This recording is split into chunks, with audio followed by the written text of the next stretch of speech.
Une des autres ventes interdites en islam autre que le riba, c'est bay'ul gharar wal jahala.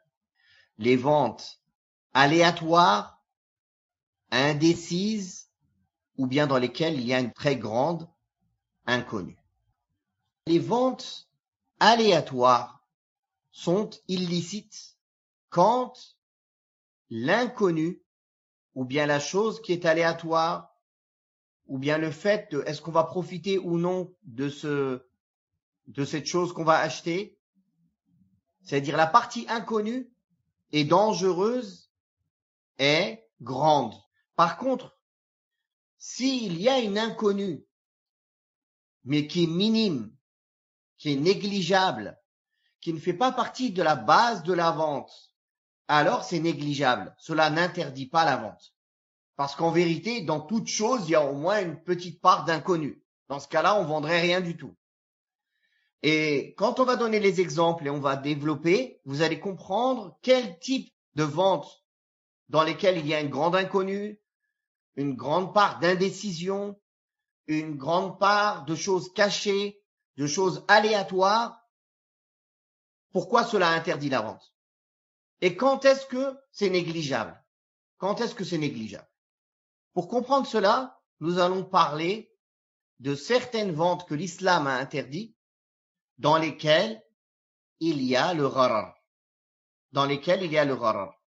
Mais avant cela, nous allons citer les preuves de l'interdiction du gharar.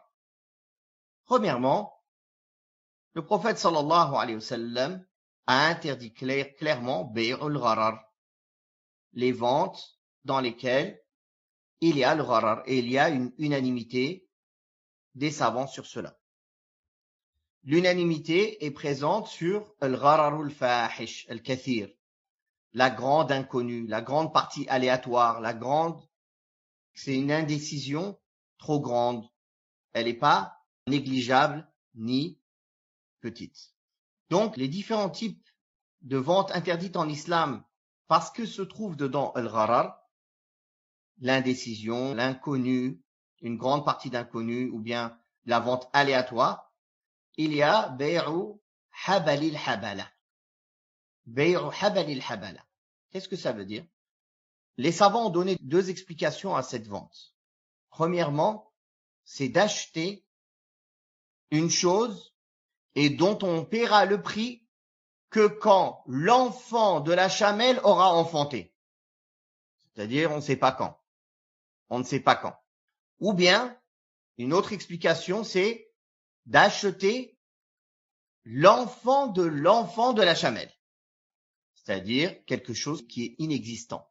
On ne sait pas si cela viendra ou non, et si cela vient, on ne sait pas comment sera cet enfant. Et dans le hadith authentique, le prophète sallallahu alayhi wa sallam a interdit bay'u habalil habala, c'est-à-dire l'enfant de la chamelle enceinte. Ceci n'est pas spécifique à la chamelle, ceci est spécifique pour toute chose qui est cachée. Acheter quelque chose qui n'est pas présent, j'achète ce qui va naître du ventre de ce cheval, de cette vache. Ou j'achète les enfants de ce taureau. Le taureau, s'il a des enfants, plus tard, je les achète maintenant. Tout ça, ça rentre dans le même cas. Il y a une trop grosse part d'inconnu. De même, les savants ont interdit d'acheter la semence du mâle qui va venir féconder les femelles dans les troupeaux. Le prophète sallallahu alayhi wa sallam a clairement interdit cela dans le hadith. Naha an-nabiy sallallahu alayhi wa sallam an asbil fahli. Le prophète sallallahu alayhi wa sallam a interdit d'acheter asbil fahl, c'est la semence de l'animal mâle, du mâle. Donc comme vous voyez, tous ces types de ventes, ce sont des ventes où la part de l'inconnu est beaucoup trop grande. Et l'islam a interdit cela. Le prophète sallallahu alayhi wa sallam naha an bay'il gharar. Le prophète sallallahu alayhi wa sallam a interdit toute vente aléatoire, toute vente indécise, problématique, où la part de l'inconnu est beaucoup trop grande. De même qu'il est interdit d'acheter le lait dans les mamelles de la vache ou de la chèvre ou autre. Par exemple, on voit une chèvre avec des grosses mamelles, on dit j'achète le lait qui est dans sa mamelle pourtant. Car premièrement, on ne sait pas quand est-ce que ce lait va sortir, comment il va être, est-ce qu'il va être pur, est-ce qu'il va être tourné, quel état sera ce lait. Pareil, on voit qu'il a des grosses mamelles, mais peut-être parce que c'est une grosse vache ou c'est une grosse chèvre, hein, elle a beaucoup de graisse. En fait, c'est pas rempli de lait. Donc tout ça, il y a beaucoup trop d'inconnus. Il y a une part d'inconnus qui est beaucoup trop grande. De même qu'il est interdit de vendre des terres dans lesquelles on trouve de l'or ou de l'argent. On dit pas je te vends cette terre, tant de kilos de terre dans l'endroit où on trouve de l'or et de l'argent. On sait pas. Dedans on va trouver de l'or ou de l'argent. Allahu a'lam. C'est la cagnotte, dont les jeux de hasard. Les jeux de hasard sont interdits. Ça rentre là-dedans. Le maïsir. Car on paye pour quelque chose qu'on ne sait pas si on va gagner. Donc on paye pour quelque chose d'inconnu. C'est la même chose.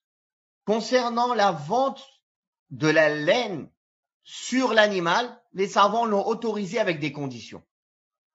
À condition qu'elle est coupée sur le champ. C'est-à-dire on coupe tout de suite, on lui donne. Et la personne va estimer. Il va estimer qu'il y a tant de laine à peu près sur le mouton. Donc il va dire je t'en donne tant. Mais à condition qu'il le coupe tout de suite. Il y a divergence sur le sujet. Mais ce qui est juste, Inch'Allah, c'est que c'est permis à condition que la laine est tondue tout de suite et donnée tout de suite.